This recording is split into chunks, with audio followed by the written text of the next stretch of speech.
우리가 밤에 블레셋 사람들을 추격하여 동틀 때까지 그들 중에서 탈취하고 한 사람도 남기지 말자. 무리가 이르되 왕의 생각에 좋은 대로 하소서. 할 때 제사장이 이르되 이리로 와서 하나님께로 나아가사이다. 사울이 하나님께 묻자오되 내가 블레셋 사람들을 추격하리이까 주께서 그들을 이스라엘의 손에 넘기시겠나이까? 하되 그날에 대답하지 아니하시는지라.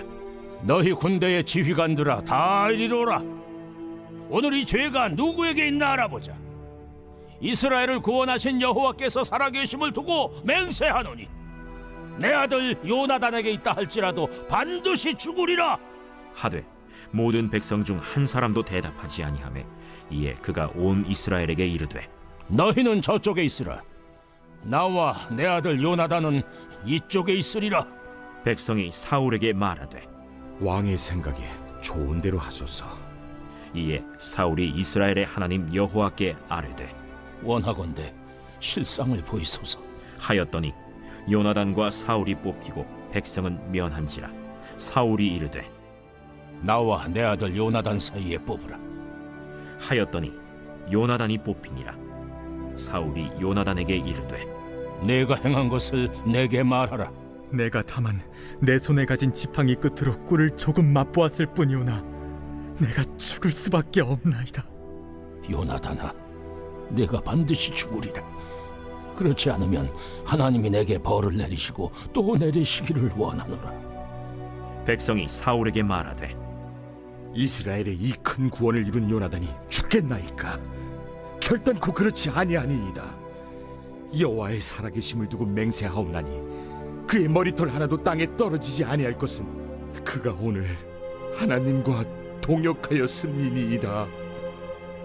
하여 백성이 요나단을 구원하여 죽지 않게 하니라. 사울이 블레셋 사람들 추격하기를 그치고 올라가매 블레셋 사람들이 자기 곳으로 돌아가니라.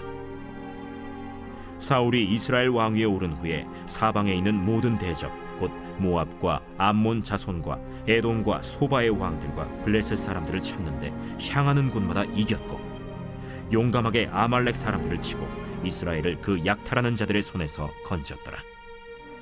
사울의 아들은 요나단과 이스위와 말기수하여 그의 두 딸의 이름은 이러하니 맏딸의 이름은 메라비요 작은 딸의 이름은 미갈이며 사울의 아내의 이름은 아히노아미니 아히마아스의 딸이요 그의 군사령관의 이름은 아브넬이니 사울의 숙부 넬의 아들이며 사울의 아버지는 기스요 아브넬의 아버지는 넬이니 아비엘의 아들이었더라. 사울이 사는 날 동안에 블레셋 사람과 큰 싸움이 있었으므로 사울이 힘센 사람이나 용감한 사람을 보면 그들을 불러 모았더라.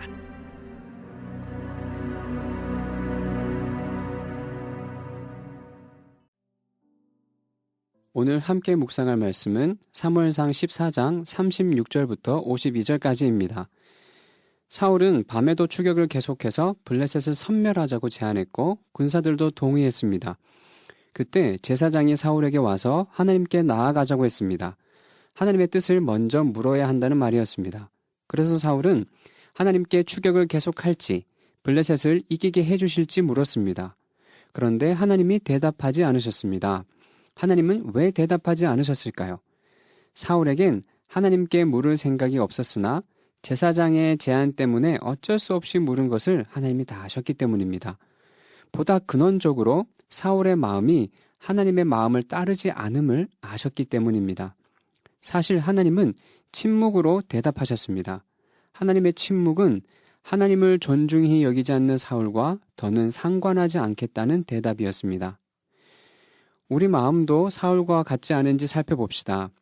하나님의 마음엔 관심도 없고 하나님의 뜻을 따를 생각도 없으면서 내 필요를 채우고 내 목적을 달성하기 위해서만 하나님을 찾지 않는지 말입니다.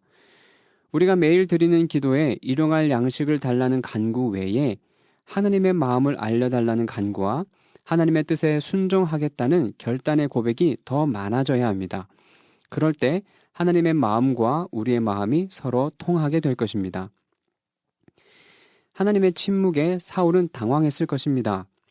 그런데 사울은 자기 잘못을 돌아보지 않고 다른 사람에게 죄가 있을 것이라고 전제하고 죄인 색출에 나섰습니다. 그러면서 또 맹세하기를 자기 아들 요나단에게 죄가 있다 할지라도 반드시 죽으리라고 했습니다. 요나단이 뽑히고 그가 꿀을 맛본 것을 실제로 알게 되자 사울은 하나님을 들먹이며 정말로 요나단을 죽이려 했습니다. 여기서 우리는 사울의 지독한 아집을 마주합니다. 요나단이 사울의 금식 맹세를 어겼다는 것을 알았을 때 그는 자기의 맹세가 틀렸음을 깨달아야 했습니다. 요나단은 하나님의 지원에 힘입어 이스라엘을 승리로 이끈 용사였기 때문입니다. 요나단의 승리와 사울의 맹세가 충돌했다면 부정되고 철회되어야 할 것은 사울의 맹세였습니다. 군사들은 이 사실을 잘 알았습니다. 그래서 사울이 내 아들 요나단에게 있다 할지라도 반드시 죽으리라 했을 때 그들은 아무런 대답도 하지 않았습니다. 그 말에 동의할 수 없었던 것입니다. 그런데도 사울이 끝까지 자기 잘못을 깨닫지 못하고 요나단을 죽이려 하자 군사들이 나서서 사울의 맹세에 반대되는 맹세를 하며 요나단을 지켜냈습니다. 이 일로 사울은 자기 백성에게 신망을 잃었습니다. 민심이 이반된 상황에서 더 이상 블레셋을 추격할 수도 없게 되었으니 블레셋을 섬멸하려던 계획도 물거품이 되고 말았습니다. 여기서 우리는 자기의 틀림을 인정할 줄 모르는 고집스러움이 초래한 그 안타까운 결말을 봅니다.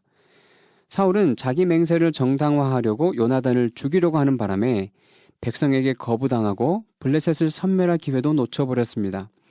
만약 사울이 자기 맹세가 틀렸음을 인정하고 요나단을 살렸다면 하나님은 사울에게 응답하시고 백성을 사울의 명령대로 끝까지 블레셋을 추격해서 격파했을 것입니다. 자기의 잘못이나 허물을 인정하는 것이 쉽지 않지만 자신의 어긋남을 인정할 때 어긋난 모든 것들이 바로 잡히는 법입니다. 남 탓하며 자기 잘못을 꺾지 않는 고집스러움을 버리고 성찰하고 시정하는 부드러운 마음을 지키길 바랍니다. 오늘 본문의 마지막 내용은 사울의 업적과 가계가 소개됩니다. 사울은 이스라엘을 위협하는 주변국과 싸워 이겼고 약탈하는 자들에게서 백성을 지켰습니다. 또한 가정을 이루어 자식을 낳았으며 체계적인 군대를 조직해서 전쟁을 대비했습니다. 이 기록만 보면 사울이 성군인 것 같습니다. 그러나 지금까지 사울이 하나님을 존중하지 않고 하나님의 명령을 어긴 일들을 비추어 볼 때 이 기록은 사울에 대한 긍정적인 평가라고 보기 어렵습니다. 이는 하나님을 떠나서도 세속적인 기준에서 성공적인 삶을 영위할 수 있음을 보여주는 것입니다.